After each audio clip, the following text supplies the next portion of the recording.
remember, it's not just addiction that rewires that set point, the delta phosphate we talked about. It's also stress.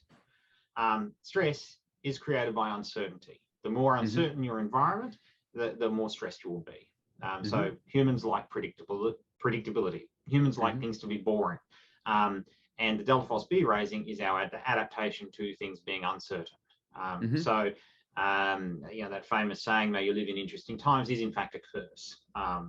They're wishing ill upon you by saying, may you live in interesting times, because nobody wants, your brain doesn't want to live in interesting times.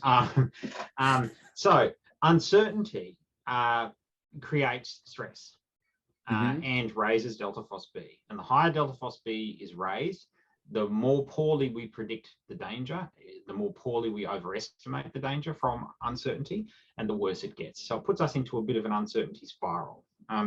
COVID-19 has accelerated all of that for all of us. So first of all, there's the uncertainty associated with the disease. It's terrifying, frankly, to think of a disease that could infect you at any time, any place, in a completely random fashion. This is, of course, by the way, why police always try to, when they make an announcement about a crime that's been committed, someone's been stabbed or murdered or whatever, they'll always say the person was known to the victim if they were. Meaning there's a reason why this crime occurred. It was not random. It is not traveling through the community. You could be randomly struck down. So disease, you can't do that. Disease could strike anyone at any time. So that in itself is uncertain. Layer in the government response to it, where you weren't certain whether you're even going to be allowed to go out next Tuesday, let alone be able to plan anything in the future, and you suddenly are putting yourself under continuous levels of stress.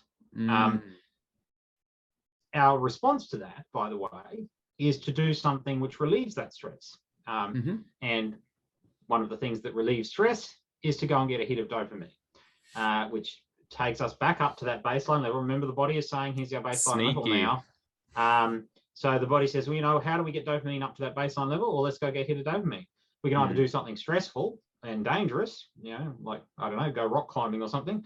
Or if you're in lockdown, have a drink. Or otherwise access something that raises dopamine. So gaming, gambling, drinking. And that's why all of those things have increased 20 to 40% in the last year, because that's our natural response. Unfortunately, that natural response just raises the required level even higher. So it works immediately, but in the medium to long term, it just makes the problem worse. So the consequence of COVID-19 is we've accelerated something that happens anyway. So in normal times, we get stressed. Delta phosphate goes up. We try to relieve it with something addictive. Delta phosphate goes up, and it's a vicious circle. Then we're more stressed, and then more. COVID-19 has just compressed and accelerated that and made it much worse, which is why we're seeing levels of anxiety and depression in the United States, for example, where they are constantly measuring this, go from about 11% in the population prior to COVID-19 to about 40% now. So that is a truly massive change, but it's accelerating something that would have occurred over probably the next decade anyway. Is the mental health element a reaction to the threat of the disease, or is it the uncertainty of the political response to that disease? Because it's both of those things. It's both of those things. So it's the uncertainty and danger of the disease itself, which is to varying degrees. Some people will say, I don't believe the disease is dangerous at all. Other people say, I think it's life-threatening.